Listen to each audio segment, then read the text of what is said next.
Special thanks to Surfshark VPN for sponsoring this video.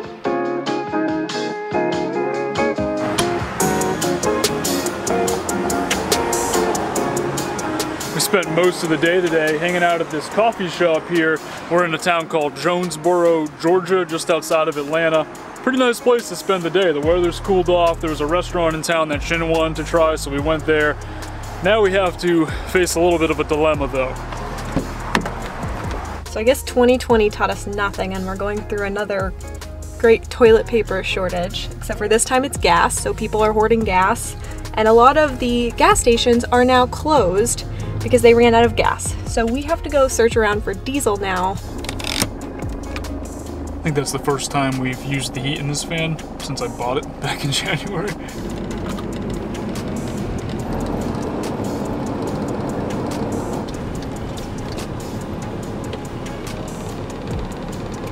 No gas.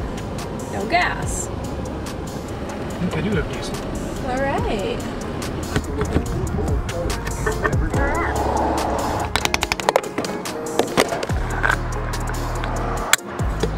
Literally every gas station we've driven by today had no gasoline. They were all completely out. I think we saw one, there were like 500 cars at it, just trying to stock up. Everyone's going crazy, but diesel on the other hand, still readily available. Feel good that we have a diesel van now. So where to now? That was a lot easier than we were expecting. Yeah, that took like an hour less than I thought it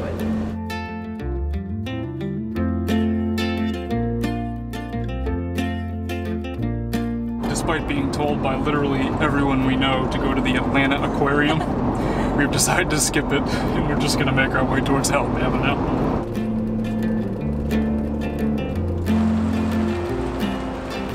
I love this bed.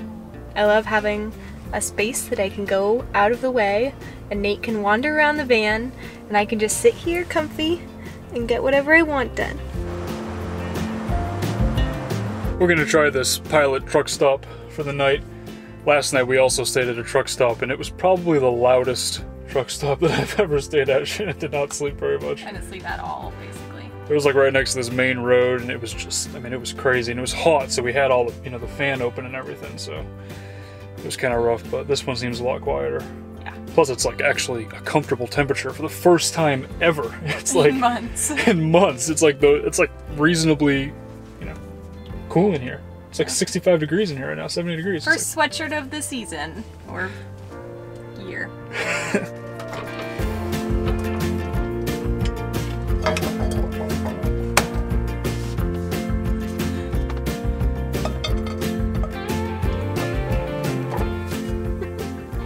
Leftover French fries and an English muffin. Dinner of champions. You would be correct to assume that it would make more sense to heat these up in the oven. Shannon says that they would be a lot crispier, and I think she's right.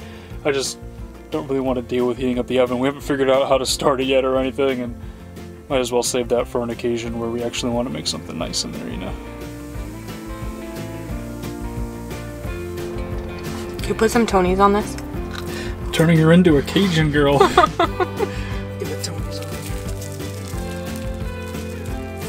on our bed.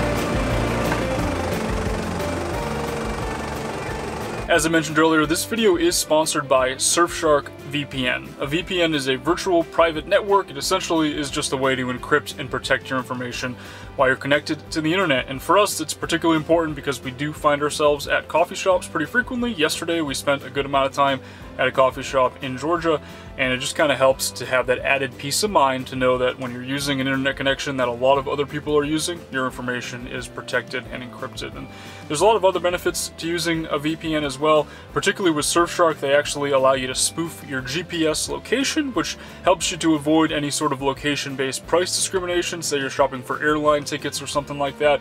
It's also good because it allows you to just look like you're connected to the internet somewhere else in the world, so you can do things like stream Netflix and other streaming services from different parts of the world, check them out, see what they're like, and just adds an added level of privacy and security that you don't get when you connect to a standard internet connection. So I'm a big fan of Surfshark, guys. I would definitely recommend checking them out. If you follow the link in the description below and then use the promo code EVL, you can get an 83% discount on an annual subscription to the Surfshark VPN, as well as 3 additional months for free.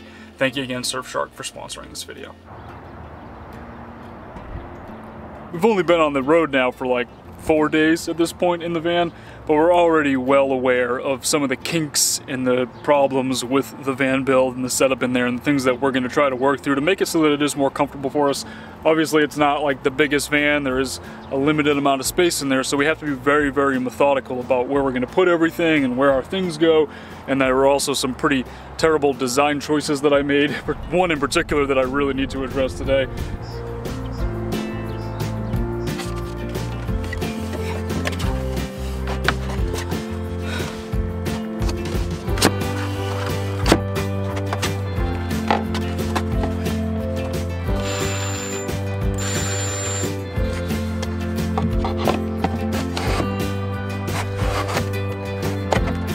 Should make things a little bit easier. It's not the best design. We did leave enough space in here to eventually put it on drawer slides. Right now the fridge is on just felt pads, and it actually works pretty well. Once the stopper is out of the way, it's pretty easy just to slide it out and put it back in. Almost like we don't even really need drawer slides, but getting the stopper in and out is kind of a pain. For now, should be okay. We're just gonna make it work, and I think these hooks will definitely make it more manageable.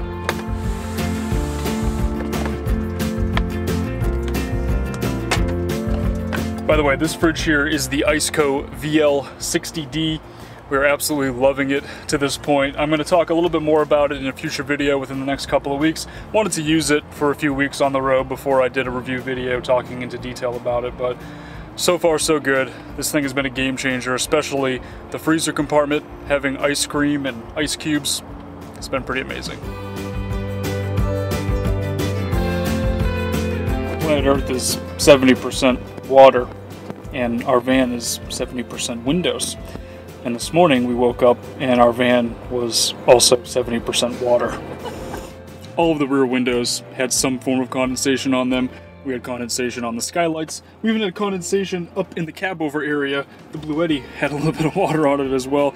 Last night was the coldest night that we have experienced in the van so far, so it makes sense. And then I also cooked a meal in the van right before we went to bed, so I'm sure that didn't help with the propane and everything like that, but we are going to have to figure out a solution for this. I know a few folks have suggested in the past, like kitty litter and socks, maybe putting those around in random spots, like old socks and stuff like that. Ideally, we want to avoid getting water up there because that is where our solar system is. Speaking of solar systems, we already have some issues with that as well. The Bluetti has been amazing. It is massive, so it has tons of capacity.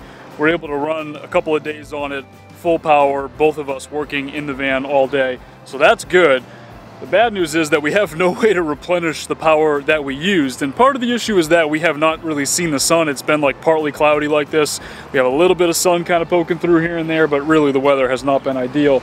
The other issue is I think that our 300 watt foldable solar panel here just isn't really cutting it. It's not really enough to replenish what we're using.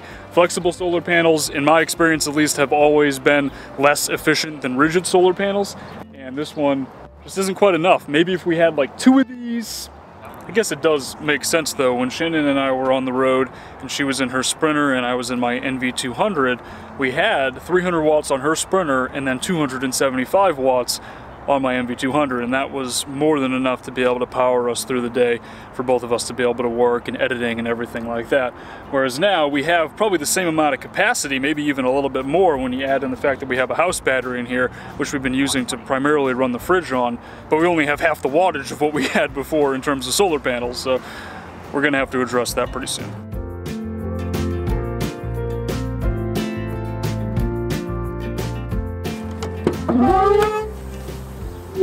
This whole garage area here it's kind of a disaster. It's pretty difficult to get to everything in here. I do plan to build shelving and kind of make it a little bit more organized so that everything has a home. There's a lot of empty space that's unused in the corner, so I'm going to tackle that at some point, but that'll be a project for another day. This area here has to be priority number one for things to fix about the van build. I did not design this very well. There is the cushion here, the bench seat cushion, and when you sit on it, it blocks all of the outlets that I put here, and there's like no way to actually plug anything in, and like our USB cables are getting bent because we're putting the bench down and we're setting up the bed at night and they're putting it back down and everything like that. So I have to figure something out here. I also would like to add a little bit more storage here for just random electronics and stuff, camera batteries.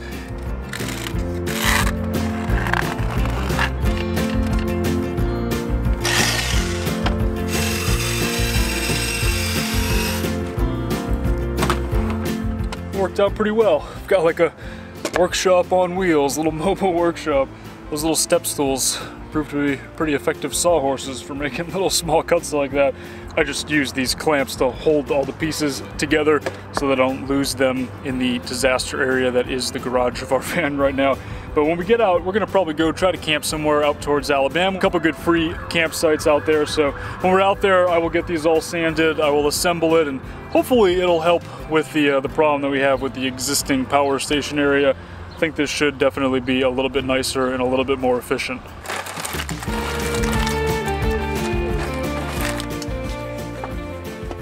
It was a pretty productive day overall. Got a few things done. Obviously nothing is really 100% finished yet, and Shannon got some work done as well. You know, it's not like we weren't expecting, like I said before, to have issues with the build. Like we kind of knew that things were going to go wrong and that we were going to need to kind of make adjustments to make it more comfortable in here. So we'll get to them all in due time. And one thing we were sort of worried about was my situation working on the bed, making it my office. Nate was kind of worried that I would be uncomfortable and that I would hate it. And I was thinking, yeah, we'll just like wait and see how it goes. But it's actually turned out really well. I've been really comfortable, really productive, and I have my second monitor, so I really do have a full office setup. Yeah, our neighbor in Florida, Bill, is pretty good with metalworking, and he helped us fabricate this custom metal mount for the monitor, and it's held up pretty well, even in the off-road situations that we've been in so far. He also helped us make like a folding desk thing for the bed that Shannon's been using, and so far so good. It's made that little area pretty comfortable. Not everything is bad in here. There are definitely a few kinks and a few things that we're gonna need to work out, like I've said a couple of times here, but for the most part, like the setup in here is pretty modular. We're able to kind of move things around. The desk setups are really good. Like I said, Shannon's in the bed, and then I have mine here, which can function as a standing desk. It becomes counter space for her when she's cooking, if she's making a really elaborate meal. So everything's just kind of, I don't know, kind of works to what we need, and that's exactly what we were hoping it would do. So we'll keep you guys posted as we continue to make adjustments. Our plan is to head towards Alabama tonight. Probably going to do like a truck stop or a rest area for one more night, and then we're going to make our way into the Talladega National Forest and spend a couple of nights in there. Thanks for watching, guys. We'll talk to y'all in the next one.